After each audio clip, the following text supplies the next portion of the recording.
እንደ አውሮፓውያን አቆጣጠር በ2007 በቪቪድ ኢንተርቴይንመንት አንድ የቅሌት ቪዲዮ ወጣ። ይህ ቪዲዮ በሀገር ደረጃ እጅግ መነጋገሪያ ሆኖ ነበር። በዚህም ምክንያት ቤተሰቡ ከፍተኛ ትችትና ወቀሳ ደርሶበታል። ነገር ግን ይህ ሁኔታ ለቤተሰቡ ወርቃማ እድል ነበር።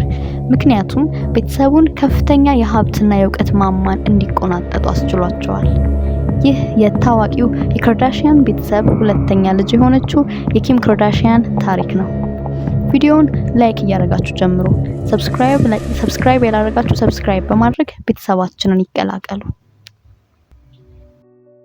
ኪምበርሊ ኖኤል ካርዳሺያን በጥቅምት 21 1980 በካሊፎርኒያ ሎስ አንጀለስ ተወለደች። ኪም አሜሪካዊ ተጽዕኖ ፈጣሪ፣ ነጋዴ፣ የሚዲያ ሰው፣ በማህበራዊ ሚዲያ ታዋቂና ተወዳጅ ሴት ናት። ኪም ካርዳሺያን አባቷ ሮበርት ካርዳሺያን በሀገሩ ታዋቂ ጠበቃ ሲሆኑ እናቷ ክሪስ ካርዳሺያን የቤተሰቡን ቢዝነስ የሚቆጣጠሩ ናቸው። ኪም በመጀመሪያ 2 እህቶችና 1 ወንድም ነበራት፣ ኮርትኒ እና ክሎይ። ወንድሟ ደግሞ ሮብ ካርዳሺያን ይባላል። በ1991 ወላጆቿ በመፋታታቸው ምክንያት እናቷ ከካትሊን ጄነር ጋር ተጋብታለች። ከዚህ በኋላ ኪም 2 አዳዲስ እህቶችን አገኘች፣ ኬንደል ጄነር እና ካይሊ ጄነር። ኪም ሜሪማውንት ሃይ ስኩል የተማረች ሲሆን ከፓሪስ ሂልተን ጋር የተገናኘች በመሆኑ የታዋቂ ሰዎችን ልብስ ሱቅ ስራ መስራት ጀመረች። በ2003 እስከ 2006 እንደ አውሮፓውያን አቆጣጠር ኪም ለዘፋኞችና ለታዋቂ ሰዎች የግል የልብስ ስታይሊስት ነበረች። በተለይም ከፓሪስ ሂልተን ጋር በመስራቷ ዝናን ጨምሮላታል። ነገር ግን ይህ ዝና ኪም እንደምትፈልገው ከፍተኛ ዝና አልነበረም። ታዲያ በ2007 እጅግ አነጋጋሪ የሆነ ቪዲዮ ወጣባት። በዚህም ኪም የግል ስታይሊስት ስራዋን እንድታጣ አድርጓታል። ሁኔታው ይህ ነበር። በ2003 ከአሜሪካዊ ዘፋኝ ሬይ ጄ ጋር በደቡባዊ ሜክሲኮ ባለ በካቦ ሳን ሉቃስ ብዙ ጊዜ የሪዞርት ከተማ ወይም ሪዞርት ሲቲ በምትባል ከተማ ለመዝናናት በሄዱበት ወቅት የተቀረጸ የግል ቪዲዮ ነበር። ነገር ግን በ2007 በህገወጥ መንገድ በቪቪድ ኢንተርቴይንመንት ኪም ካርዳሺያን ሱፐርስታር በሚል ርዕስ ቪዲዮ ተለቀቀ። በዚህም ከባድ ትችትና ተጽዕኖን አስተናግዳለች። ኪም ካለኔ ፍቃድ የተለቀቀ ነው ስትል ቪቪድ ኢንተርቴይንመንትን ከሳለች። ታዲያ ጉዳዩ እስካሁን ድረስ አልተቋጨም። አሁንም በያዝነው ዓመት በ2026 በሚያዝያ ወር አሜሪካዊው ዘፋኝ ሬይ ጄ ኪምና እናቷ ክሪስ ጄነር ቪዲዮው ሆነ ብለው እውቅናን ለማግኘት ተብሎ የተለቀቀ ነው ቢልም ኪምም ሆነች እናቷ ክሪስ ጄነር ውሸት ነው ብለዋል። ይህ ቪዲዮ በ6 ሳምንት ውስጥ ከ1.6 ሚሊዮን ዶላር ገቢ ሊያስገኝ ችሏል።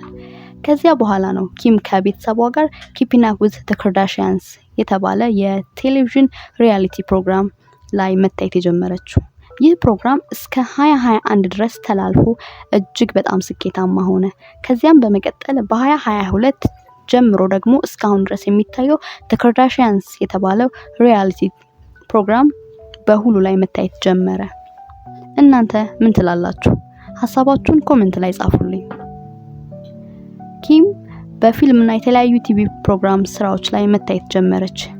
ለዚህም ዲዛስተር፣ ቴምፕቴሽን፣ ፓው ፓትሮል፣ አሜሪካን ሆረር ሂስትሪ የተለያዩ ፊልሞች ላይ ተውናለች። በ2013 እንደ አውሮፓውያን አቆጣጠር ቴምፕቴሽን ፊልም ውስጥ የረዳት ተዋናይ ሚናን ተጫውታለች። ፊልሙ በገንዘብ ደረጃ አሪፍ ገቢ ቢያስገኝም ነገር ግን ክሪቲክሶች የኪምን ትወና አልወደዱትም ነበር። በዚህም ወርስት ሰፖርቲንግ አክትረስ ሽልማትን ማሸነፍ ችላለች። ኪም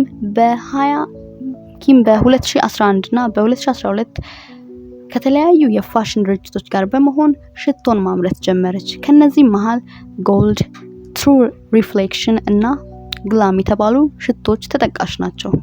በ2012 ኪፒንግ አፕ ዊዝ ዘ ካርዳሺያንስ ከፍተኛ ተወዳጅነትን ያገኘ ሲሆን እጅግ በጣም ከፍ ባለ ገንዘብ ትልልቅ ኮንትራቶችን ተፈራረሙ። ይህም ለቤተሰቡ ከፍተኛ ገቢን ሊያስገኝ ችሏል። በ2014 እንደ አውሮፓውያን አቆጣጠር ኪም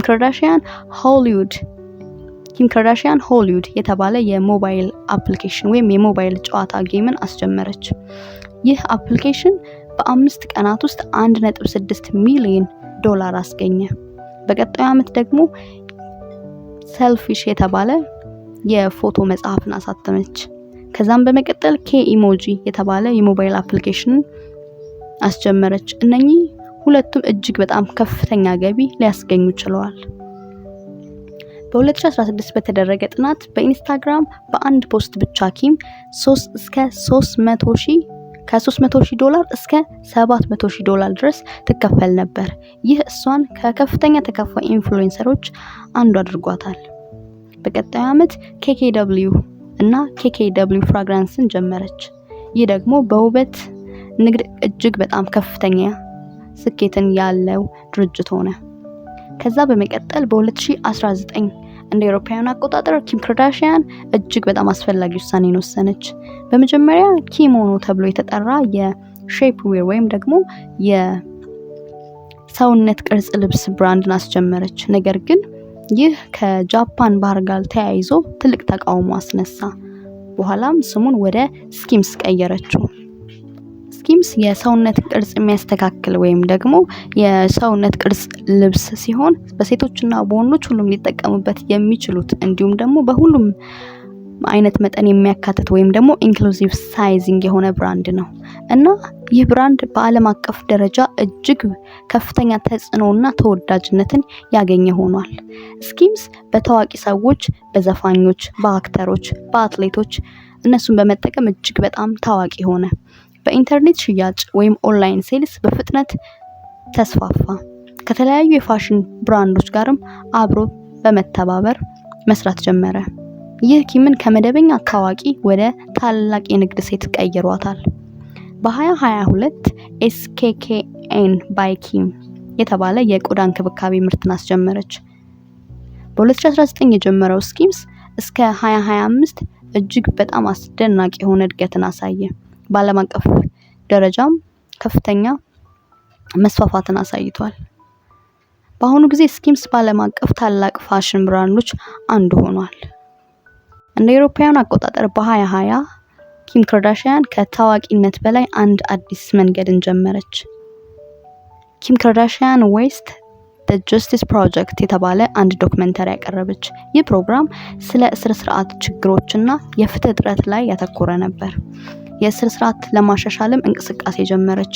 ከፖለቲከኞች ጋር ተገናኝታ ለእስረኞች ምህረትንም እየጠየቀች ነበር። በተለይ አንዳንድ እስረኞች ነፃ እንዲወጡ እጅግ አስተዋጽኦ አደረገች። ኪም በ2015 ታይም መጽሔት ባወጣው እጅግ በጣም ተጽዕኖ ያላቸው 100 ሴቶች ዝርዝር መካከል አካቷት ነበር። በ2023 ደግሞ ፎርቹን መጽሔት ፓወርፉል ውመን ወይም ኃይለኛ ሴቶች መካከል አካቷታል። በኢንስታግራምም 350 ሚሊዮን በላይ ተከታይ ያላት ስትሆን በዓለም አቀፍ ደረጃ ከፍተኛ ፎሎወር ወይም ተከታይ ካሉት መካከል አንዷ ናት። ኪም እንደ አውሮፓውያን አቆጣጠር በ2019 የህግ ትምህርቷን ጀመረች። 4 ዓመት ያህል የህግ ልምምድ ወይም አፓረንትሺፕን ጨረሰች። በ2021 ቤቢ ባር ፈተናን አሸነፈች። በ2025 የህግ ፕሮግራሟን ጨረሰች። ነገር ግን እስካሁን የመጨረሻ ወይም የባር ኤግዛም ፈተናን አላሸነፈች።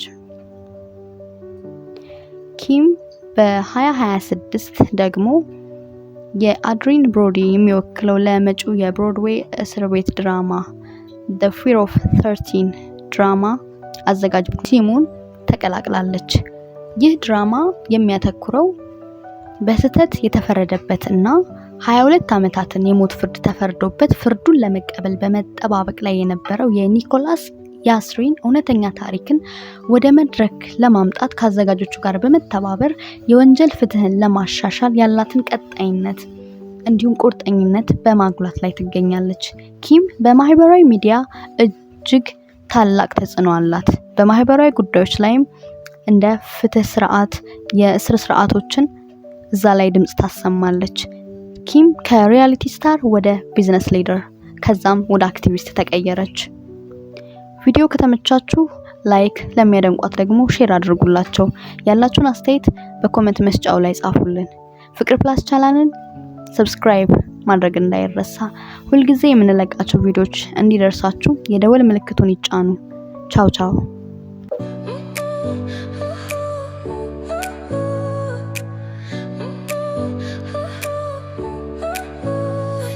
smile lit up like a sunrise glow. Touch so soft where the seasons flow.